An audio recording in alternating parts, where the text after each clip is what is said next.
المدير وصاحبه وجوزي والترقية اللي هتروح والحاجات اللي أنا المفروض أعملها. صاحبة القصة بتقول اسمها أميرة، عندي 28 سنة، قمة الجمال، جميلة جدا، بس بنت ناس يعني على قد حالهم. وجوزي اتعرفت عليه بالصدفة، كان جاي يشتري من المحل اللي كنت ببيع فيه. كنت واقفة في محل ملابس رجالي، وكان بيتردد علينا من وقت للتاني. وفي يوم عجبته وطلب مني إنه عايز يتقدم لي كده على طول، من غير حتى ما يكلمني في أي حاجة، وسألني رأيك إيه. كان صريح جدا وواضح، وصراحته ووضوحه ده كانوا مخليني متلخبطة ومش عارفة يا ترى عشان هو شخص كويس صريح وواضح، ولا عشان هو شخص عملي مجرد إن هو عايز زوجة مناسبة عاجباه. أسئلة كتير جدا كانت بتدور فوق يعني في راسي وما كنتش عارفة أعمل إيه. طيب، هنتكلم من ناحية أنا بني آدمة بسيطة جدا ومن عيلة بسيطة وبشتغل عشان لقمة العيش. طيب، ومن ناحيته هو كشخص مناسب جدا، شاب في ال30 من عمره، متوظف في شركة كبيرة جدا، بياخد مرتب كبير، عنده شقة وعنده عربية، وسنه صغير، ده غير انه وسيم جدا وشيك.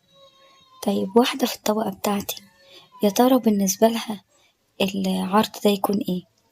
يا ترى العرض ده بقى يكون إغراء لدرجة إن هي ما ينفعش إن هي ترفضه، وفرصة لو ضيعتها مش هتتكرر.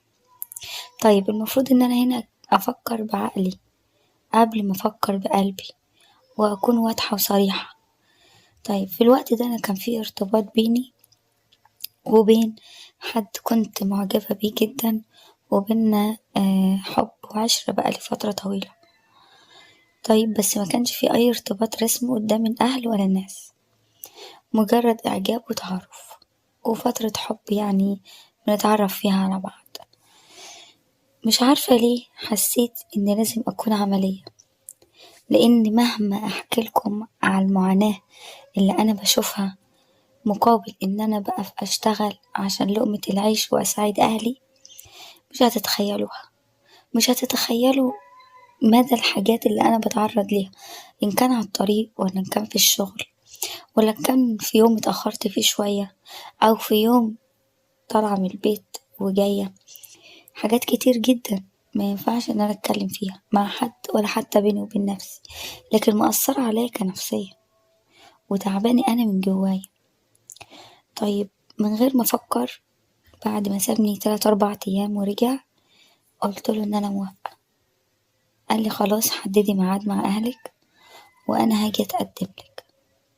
وكانت المفاجأة، يوم ما جه يتقدملي الشخص اللي كان معاه كنت متوقعة إن ده والده، لكن الحقيقة اكتشفت إن هو ما عندوش حد من أهله عايش، والده ووالدته متوفيين، وده صديق باباه ومديره في الشغل واللي مربيه، متولى أمره يعني بعد وفاة والده، وهو مدير الشغل بتاعه اللي جه معاه عشان يتقدموا لي.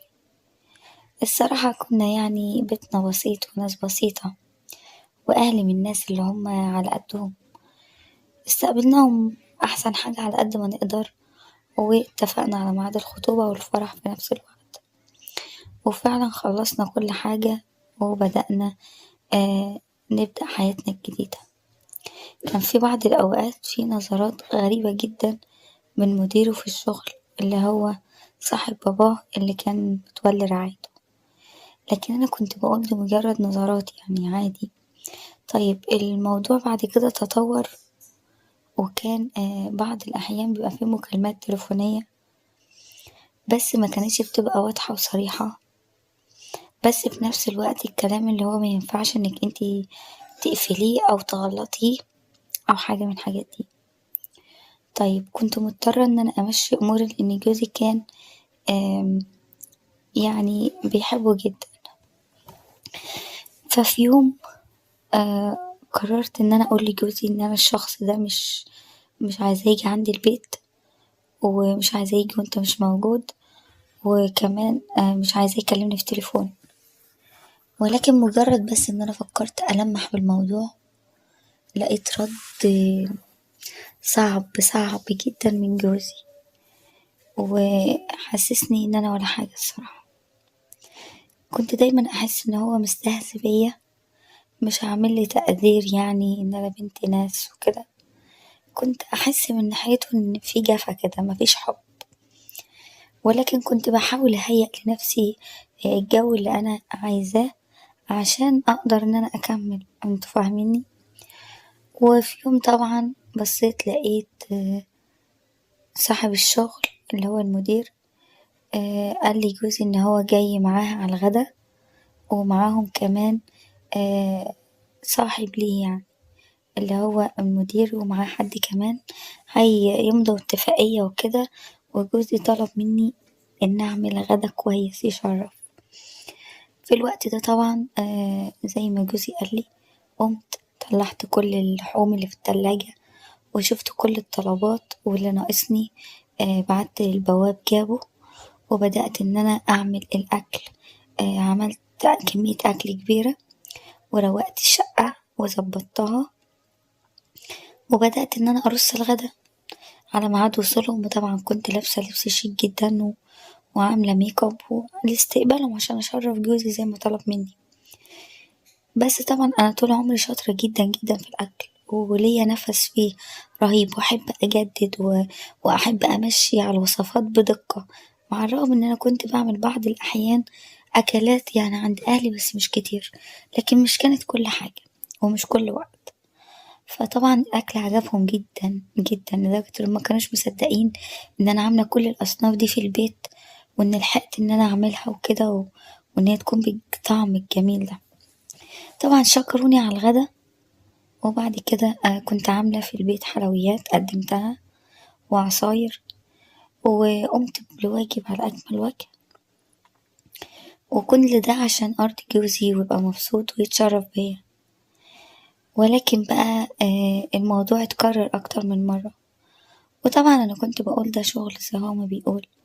ولكن في مرة من المرات لاحظت إن صاحب الشغل اللي هو المدير بتاع جوزي، الراجل بقى اللي جاي مع المدير نفسه، اللي هو كان المفروض بيجي يقعد معاهم عشان يمضوا اتفاقيات شغل، عمل حاجة كده ضايقتني وبقيت زعلانة منها.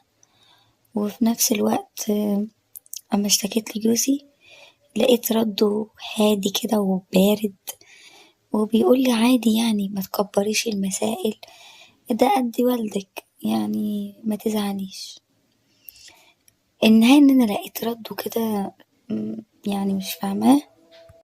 طبعا اتفاجئت بانه بدأ ان هو يتردد على البيت وجوزي مش موجود. فحصل مني طبعا حاجات كتير بالدفاع عن نفسي.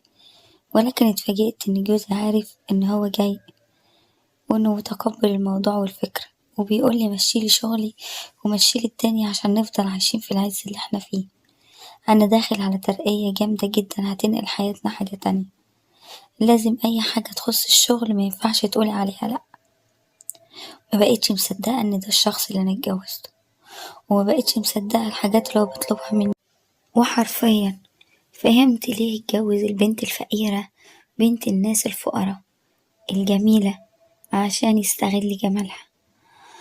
ويا ترى البنت الجميلة عندها حل غير ان هي تمشي في الطريق اللي هو طلبه منها، ولا الفلوس اللي بتروح لأهلها تتقطع وكمان هي هتبقى عبء عليهم؟ قعدت فكرت كتير جدا، ولقيت اني ما عنديش حل غير ان اسمع كلامه، بعد ما طبعا زن على وداني كتير وأثر عليا. وفعلا جه اليوم اللي كنت لازم أكون فيه جاهزة، وإن لازم أقدم فيه أحسن ما عندي، وإن لازم يكون المدير مبسوط ومرضي. وفعلا ده اللي حصل. واتفاجئت في اليوم ده إن اللي جاي اللي هو مدير الشغل بتاعه، وكمان الراجل شريكه، الاتنين مع بعض. قلت يلا خليها مرة واحدة، لكن ما اكدبش عليكم، برضو كان في صراع جوايا، ولحد آخر لحظة كنت همشي، ولكن ما عرفتش. الباب اتقفل، ودخول الحمام مش زي خروجه، والدنيا اختلفت تماما، وحصل كل اللي هم عاوزينه وأكتر كمان. وبدأ الموضوع يبقى فيه تكرار، وبدأ يكون فيه لذة غريبة مع آم، حسيت كده ان انا زي ما اكون باخد حقي منه، مش عارفة، بس قرفت منه لدرجة اني ما بقتش طايقاه. وبقى كل واحد فينا حرفيا عايش في أوضة أو في غرفة لوحده. ما كنتش بتكلم معاه أبدا، بقيت صامتة طول الوقت. مفيش أكتر من الطلبات اللي بتتعمل، وبعد كده ما بقتش أعملها. طلبت منه يجيب واحدة شغالة تقوم بالواجبات دي، عشان أنا عندي واجبات تانية أهم. الموضوع طبعا هنا كنت بحاول أستفزه على قد ما أقدر، وفي نفس الوقت كنت بحاول أستفاد من اللي أنا بعمله. وفعلا استفدت كتير قوي، وكانت في كل مرة ليا نسبة من الصفقة، يعني 20%، 10%، على حسب اجتهادي وعلى حسب اللي بقدر أقدمه. وبدأت صورة البيزنس تكبر معايا، وبدأت فعلا أكبر الدنيا، وهو بقى مركون على الرف، حتى ما بقاش حد يسأل فيه، ولكن كان موجود كده في الشركة إكراما ليا أنا. كنت بحاول إن أنا أخد حقي منه بكل الطرق بمعنى الكلمة. وفضلت الدنيا على كده لما بقيت سيدة أعمال زي ما بيقولوا. نقلت أهلي بقى نقلة تانية خالص غير اللي هم عايشينها، وخليت خواتي كلك حاجة تانية. كل حد فيهم كان بيحلم بحاجة حققتها له، وبدأت الدنيا تمشي معايا. وفي يوم قررت إن أنا أنهي بقى كل حاجة معاه، وطلبت منه الطلاق، وصممت عليه. واللي ساعدني مدير في الشغل اللي هو مربيه، اللي أصلا كان جاي متجوزني عشان حاجات تانية كتير، مش عشان شخصي أنا. مفكرش فيا وهو بيتكلم ويقولي انت فاكرة نفسك مين ولا بنت مين، انت فاكرة نفسك أصلا تكوني ايه. والطريقة بتاعته اللي كان بيتكلم بيها، وضغطه عليا في حاجات ما كنتش حباها. وعمري ما فكرت ان اكون كده في يوم من الايام. اخر حاجة كنت اتوقعها ان انا ممكن اعمل حاجة شبه كده. وعشان بقى ربي صح، طلب المدير ده ايدي، وكنت متفق مع الجواز. وفعلا حرفيا اتجوزته، ونقلت حياتي حياة تانية، وبقيت مهتمية بيه جدا، لدرجة ان هو بقيت في حياته كل حاجة، ما بقاش بيستغنى عني ابدا. الموضوع يعني بجد كان ممتع في ان انا كنت باخد حقي. وفعلا بعدها طرده من الشركة، وكمان اخد منه كل حاجة كانت معاه بورق معين، كان محتاج ان هو يثبته عليه، ان هو قانون يقدر يثبت حقه ويبهدله. ولكن طبعا هو استكفى بان هو يسيبه، وياخد منه بس العربية والفلوس اللي في البنك، ويطرده من الشركة.